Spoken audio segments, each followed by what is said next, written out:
बच्चों, आज की इस वीडियो में हम पढ़ने वाले हैं टेंस। इस वीडियो में हम टेंस को बिल्कुल बेसिक से और बिल्कुल बारीकी से पढ़ेंगे।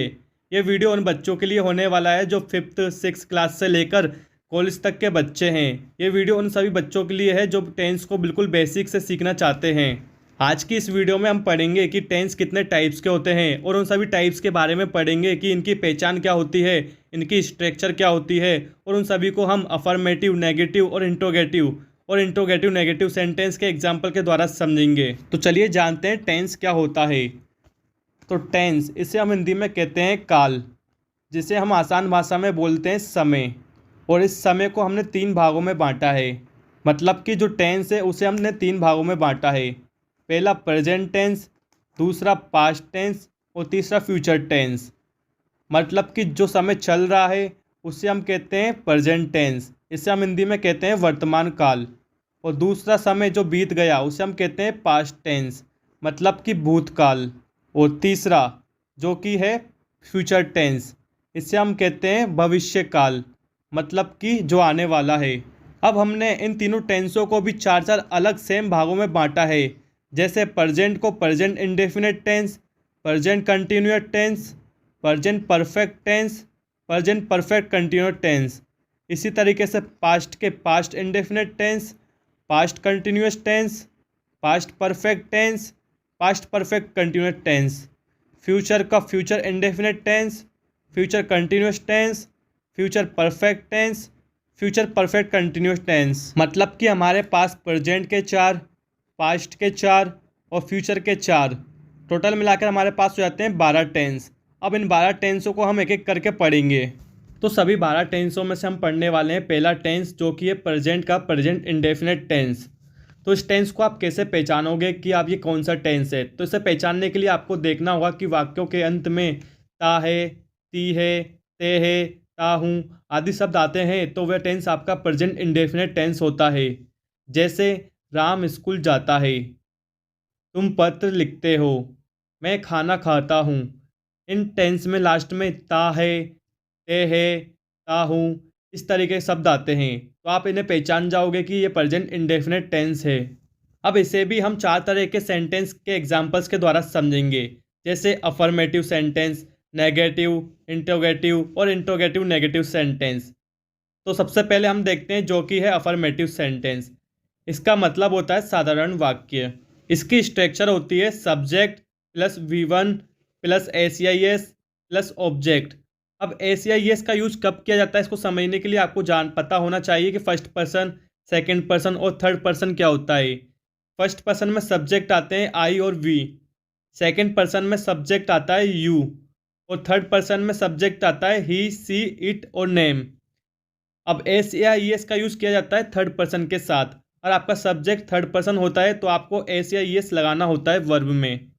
यहाँ पर भी आपको एक बात ध्यान रखना होगा कि अगर आपके वर्ब में लास्ट में O, CH, SS, SH, X ये सब आते हैं तो आपको वर्ब में ES लगाना होता है और बाकी अदर्स के साथ आपको S लगाना होता है। अब हम इसके एग्जाम्पल देखते हैं। जैसे राम स्कूल जाता है, तो सबसे पहला आएगा सब्जेक्ट राम, इसके बाद आएगी हमारी वर्ब की फर्स्ट फॉर्म, जाने को इंग्लिश में कहते हैं गो। अब ACIS हमको लगाना है सब्जेक्ट के अकॉर्डिंग। अगर आपका सब्जेक्ट थर्ड पर्सन है तो आपको ACIS लगाना है, तो आपका सब्जेक्ट है थर्ड पर्सन, अब आपको ACIS लगा देना है। अब इसके बाद आएगा हमारा ऑब्जेक्ट टू स्कूल, दूसरा है तुम पत्र लिखते हो, तो सबसे पहला आएगा हमारा सब्जेक्ट यू, उसके बाद आएगा V1, लिखने को कहते हैं राइट। अब इसमें ACIS लगेगा, वो हम लगाएंगे सब्जेक्ट के अकॉर्डिंग। तो आपका यहाँ सब्जेक्ट थर्ड पर्सन नहीं है तो आपके ACIS नहीं लगेगा। इसके बाद आएगा आपका ऑब्जेक्ट ए लेटर। अगला है मैं खाना खाता हूँ, तो सबसे पहला आएगा सब्जेक्ट आई, उसके बाद आएगा V1, खाने को बोलते हैं ईट। उसके बाद आएगा आपका ACIS, वो आप लगेगा सब्जेक्ट के अकॉर्डिंग, तो आपका सब्जेक्ट थर्ड पर्सन सिंगुलर नहीं है तो ACIS नहीं लगेगा। उसके बाद आएगा आपका ऑब्जेक्ट फूड। अगला है हमारा नेगेटिव सेंटेंस, मतलब कि नकारात्मक वाक्य। इसकी स्ट्रक्चर होती है subject plus do does plus not plus V1 plus object.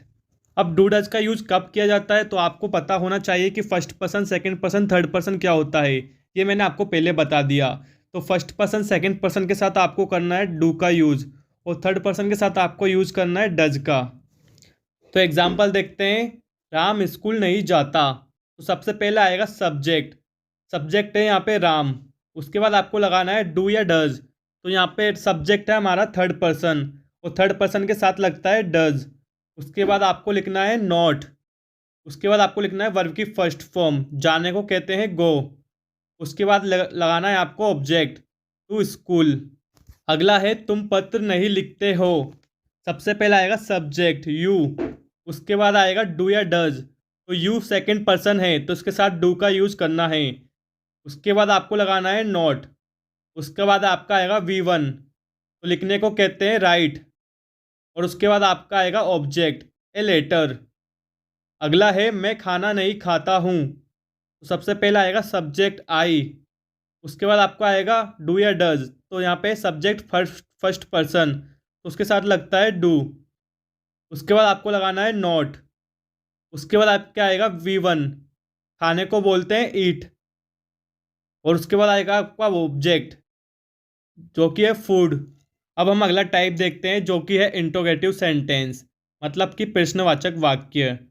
इसकी स्ट्रक्चर होती है डू या does plus subject plus verb की first form plus object plus question mark. इसके हम एग्जाम्पल देखते हैं। क्या राम स्कूल जाता है? तो सबसे पहले डू या डज वो आएगा सब्जेक्ट के अकॉर्डिंग। तो यहाँ पे है राम थर्ड पर्सन, इसके साथ लगता है डज, तो हमको लिखना है डज। उसके बाद आपका सब्जेक्ट है राम, तो उसके बाद आपको लगाना है वर्ब की फर्स्ट फॉर्म जो कि जाने को बोलते हैं गो। उसके बाद आएगा आपका ऑब्जेक्ट टू स्कूल और लास्ट में आएगा आपका क्वेश्चन मार्क। अगला एग्जाम्पल है क्या तुम पत्र लिखते हो? तो यहाँ पे आएगा सबसे पहले डू या डज। सब्जेक्ट यहाँ पर है यू, तो यू के साथ लगेगा डू। उसके बाद आएगा आपका सब्जेक्ट यू, उसके बाद आएगा आपके वर्ब की फर्स्ट फॉर्म राइट। उसके बाद आपका आएगा ऑब्जेक्ट ए लेटर और लास्ट में क्वेश्चन मार्क। अगला एग्जाम्पल है क्या मैं खाना खाता हूँ? तो सब्जेक्ट यहाँ पर है आई के साथ लगता है डू। उसके बाद आएगा सब्जेक्ट आई, उसके बाद आएगा आपका वी1 जो कि है खाना, खाने को कहते हैं इंग्लिश में ईट। उसके बाद आएगा आपका ऑब्जेक्ट फूड और लास्ट में क्वेश्चन मार्क। अब हमारा लास्ट टाइप देखते हैं जो कि है इंट्रोगेटिव नेगेटिव, मतलब कि प्रश्नवाचक और नकारात्मक वाक्य। इसकी स्ट्रक्चर होती है डू या does plus subject plus not plus V1 plus object और प्लस क्वेश्चन मार्क। इसका एग्जाम्पल देखते हैं। क्या राम स्कूल नहीं जाता है? तो सबसे पहले आएगा डू या डज, वो आएगा सब्जेक्ट के अकॉर्डिंग। यहाँ है सब्जेक्ट थर्ड पर्सन और थर्ड पर्सन के साथ लगता है डज। उसके बाद आपका सब्जेक्ट है राम, राम के बाद आपका आएगा नॉट, नोट के बाद आपका आएगा वर्ब की फर्स्ट फॉर्म जो कि है गो और गो के बाद आपको आएगा ऑब्जेक्ट जो कि है टू स्कूल और लास्ट में क्वेश्चन मार्क। अगला एग्जाम्पल है क्या तुम पत्र नहीं लिखते हो? तो सबसे पहले आएगा आपका डू या डज। तो आपका यहाँ सब्जेक्ट है यू, इसके साथ आता है डू।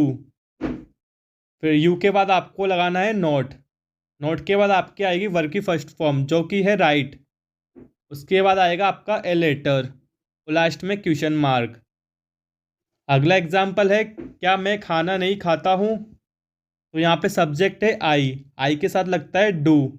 उसके बाद सब्जेक्ट आई के बाद आपका आएगा नोट, नोट के बाद आपका आएगा वर्ब की फर्स्ट फॉर्म खाने को बोलते हैं ईट।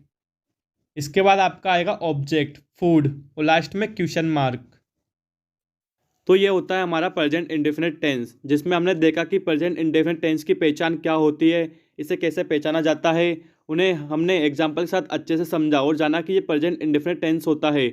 और हमने इनको 4 तरह के एग्जाम्पल के साथ समझा, जिसमें हमने देखा कि अफर्मेटिव की स्ट्रक्चर क्या होती है, नेगेटिव की स्ट्रक्चर क्या होती है, इंट्रोगेटिव की स्ट्रक्चर क्या होती है और लास्ट चौथा इंट्रोगेटिव नेगेटिव की स्ट्रक्चर क्या होती है। इन चारों को हमने एग्जाम्पल के साथ अच्छे से समझ लिया है। तो ये था हमारा प्रेजेंट टेंस का पहला टाइप, प्रेजेंट इंडेफिनिट टेंस। अब हम इसके बाद देखेंगे प्रेजेंट टेंस का दूसरा टाइप जो कि है प्रेजेंट कंटिन्यूअस टेंस।